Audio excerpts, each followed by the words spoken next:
Hello guys, I am back again for another Jurassic World toy review, and now we are taking a look at something very special. I've already stated in the community tab that this was already a delayed review. It was supposed to come last week, but then there were shipping delays. But thankfully it arrived, finally, and now we're finally taking a look at this Mattel Creations Ray Arnold Final Scene set. Well, before I started this review, I obviously opened it up. I didn't take the figure out the package yet, but I definitely opened just the top part of the box up just to see if everything was fine and dandy. So far, so good.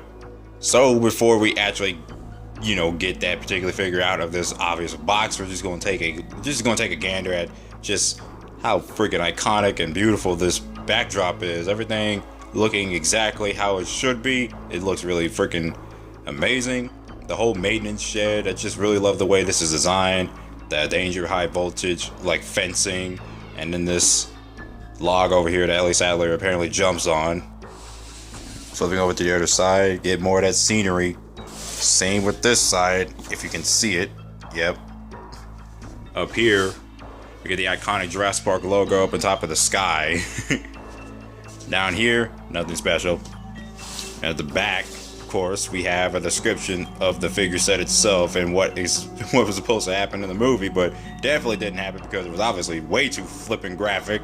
Okay, aside from that, obviously, we got the back of the maiden shed covered by this giant fence with this description of what happens in this particular figure set. Also, a deleted sequence. And if we just open that part up and slide this out, there we go. Let's move this out the way. Getting very close. Inside the maiden shed, here is the front. Again, look at this. It just looks so freaking amazing just in hand and in person. Not to mention, I just really like the way this is just designed overall. It just looks really good. So I have the lights turned off. I just had this turned off just for this occasion. Opening this box up. No, that's crazy. You're out of your mind. He's absolutely out of his mind. Yeah, that is just pretty freaking cool. So as you can see, so we have Ray Arnold in this package right here, and then we have this cool freaking looking Velociraptor, the crouching pose raptor, and the generator. It's all nicely packed inside here. I'm literally so eager to get this whole darn thing out the package. Just looking at every single bit of this, it just looks so freaking cool. And not to mention, it's just like, out of all the exclusive sets that ever came out straight up from like San Diego Comic-Con, this is my first, so this has really been a pleasure. So we're going to take a moment here to go ahead and take all this stuff out the package as carefully as possible, because that's how I am with exclusive sets. So now we got the figures out the package, and yep, that all I gotta say is nothing, because it's just that good. It's just been really fun getting these action figures from Mattel, and Mattel's been producing all these figures that have not been getting previous figures from like Kenner days or Hasbro days. I'm just really glad that Mattel's been doing stuff like this. So this Ray Arnold figure here is just a welcome addition to the Jurassic lineup. Not to mention, it comes with a repaint of a crouching raptor, and it looks stunning as heck in my opinion. And it also comes with this generator, based off the same generator, the power generator from the original film. Highly detailed, containing all the little names over here. As tiny as they are straight up right out of the movie. That is crazy. Seriously, this thing is just amazing that they did all this detail, and I couldn't even be more happier. It just looks really great, especially considering that I have my camera setting up to 1080p, and it's even more detailed up close. Taking a closer look to Samuel L. Jackson's likeness, who's playing Ray Arnold in the movie, and he basically looks exactly how you expect a Mattel figure from this lineup is going to look. Straight up film accurate. So no imperfections on the head sculpt as usual. Really liking how they always perfect the head sculpts, and then you might not be able to see it as clearly because he's got the glasses on, but I'm not taking those off. Stay on. And it just looks good even with the glasses on. And also the detailing he got on his tie, straight up. Really like how they got all that crammed in such a tiny figure. Just a tiny little detail, and they just crammed it all in, and it looks really great. And then of course, have the little action feature, the little arm, the severed arm feature, which all you gotta do is pull it off, and it is bloody. I think this is about as far as I can go. You can actually see like some detail, like some gory bits in detail. I don't know how the heck they were able to perfect that, but wow, nice. You can see that tiny bit on this arm here as well. Just, you know, this bloody stump. Whew. Alright, coming back. So, yeah. Again, the detailing on these figures is always going to be cool looking. Film accuracy is always great. The way the trousers look, the way they, I got a little feeling that these feel like repaints, but they're not, obviously.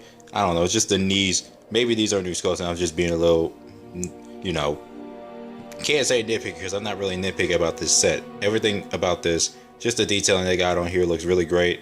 I also like how they got the striping on his shirt. That detail is really great.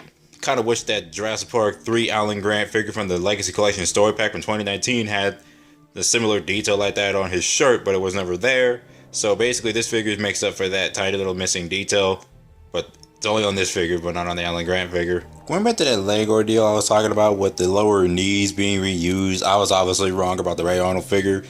I was getting a weird suspicion, like looking at it close up, it almost looks like they reused some knees or just a lower leg area. But of course, like I just got two different figures that perfectly exemplifies what I'm talking about. Of course, John Hammond doesn't count because his is obviously a completely new sculpt. Dr. Grant is what I was mostly talking about. Thankfully, not the same sculpt. The detailing needs to get a little zoomed in. Hold on a second. Okay, there we go. I think you can see a little better. So obviously, that Dr. Grant's wearing different shoes and different pants, and the way this looks, you can definitely see a difference. So, nothing similar.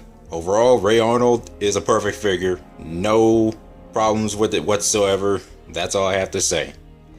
Now let's move on to the thing I should have got over first, considering it's a repaint, and that's this Raptor. Scope wise, I don't have to go over it because I already went over it twice with the Raptor Echo figure and the previous Legacy Collection set that was released back in 2020 with John Hammond, so I don't have to go over those scopes again. I could just look at this figure just paint job wise, and it's amazing. They did use the same color, like the same type of green metallic color they used for the eyes on the previous Legacy Collection Raptors, and use it on this one, and on my particular Raptor it looks basically pretty decent, nothing too messy. But I absolutely love the way the striping looks. It just looks really freaking cool. And I would go as far as say is that this is basically a really perfect looking Raptor. Despite it being in the crouching pose, and as much as I like it, it's like this paint should have been used on a Raptor that stands up. I'm just going to be honest, as much as I like this crouching Raptor, particularly pose, but it's like, kind of wanted on a better Raptor figure. I do like this figure, but there are better ones to use, but this one felt like it was perfect, obviously. So I think it was obviously the perfect choice, I guess, because you wanted to be a little sneaky against Ray Arnold. So as far as I'm concerned, paint job wise, beautiful. And they also have the toe claws painted, though the finger claws are not painted, but that's not too big of a deal. Funny enough, this exclusive set still got scan codes on here, but I didn't think they have that on there. But they do have this on there because that's obvious for a Jurassic figure. And we have our Regenerator. I already went over this whole dang thing, so we're just gonna have to push this button to see how many times we can just keep getting every single line and how much it lights up. Before we do that, turn that off and just go ahead. Theoretically, yes, but we've never shut down the entire system before. It may not come back on at all. That's just really freaking nice how everything lights up. It just looks really cool. No, that's crazy. You're out of your mind. He's absolutely out of his mind. Oh my goodness, I could just do this all day pushing all these buttons and hearing those iconic lines Samuel L. Jackson utters from the film. 3 minutes, I can have power back on the entire park. It's just, I could just do that all day. Wait for this one to go out. White rabbit object. Whatever it did it all. But with the key checks off, the computer didn't file the keystroke, so the only way to find them now is to go through the computer's lines of code one by one. Hold on to your butts. That's the line I was trying to get into. Also, let's take a look at this backdrop, because this backdrop is really freaking cool. And yeah, it may be obscured by all these bubbles over here and these, these plastic bubbles. I will try to find a way to get all this stuff out because I am not going to be throwing this away. This looks too dang good to be thrown away. And it's just the detailing, how they got the maintenance shed inside looking really freaking cool. They do got the generator on here as if like, they already have it on here. But thankfully, that was a smart choice to still include it on the backdrop. and the way the floor is detailed, all weathered out and everything. It's just really freaking cool. And he even got the ceiling right. Also, this was just bound to happen. I just couldn't help myself. Also, not to mention, the raptor and the lighting over here actually makes this scene a lot more scary looking. Also, one more thing, comparing all the crouching raptors I own, and they all look great together as usual. But these two are obviously the most compatible. And I'm getting pretty close to almost completing the collection of Jurassic Park human characters we have gotten in the line so far. And time will tell if I only get the Dentist Entry figures someday, but I'm more excited for the Lex figure if there ever is one coming out soon. Alright, so that's going to end this review of the Jurassic World Mattel Creations. Also, I'm just going to say it, Legacy Collection, Ray Arnold Final Scene set. This set is really freaking cool. Amazing set, just all around, no problems whatsoever I have with this set. Not to mention, it's really fun to pose and play with. It's just really amazing, and the light up generator is obviously another plus, to be honest. It's just, literally everything about this set is exactly how it should be. An amazing set. Long overdue at the same time, because we should be getting these figures a lot faster, but then again, Mattel's building hype, and I guess the hype's all worth it when the figure comes out perfectly. So yeah, that's basically it for this video. Hope you guys enjoyed this, and there'll be another video review coming up soon. And I'll be seeing you guys later.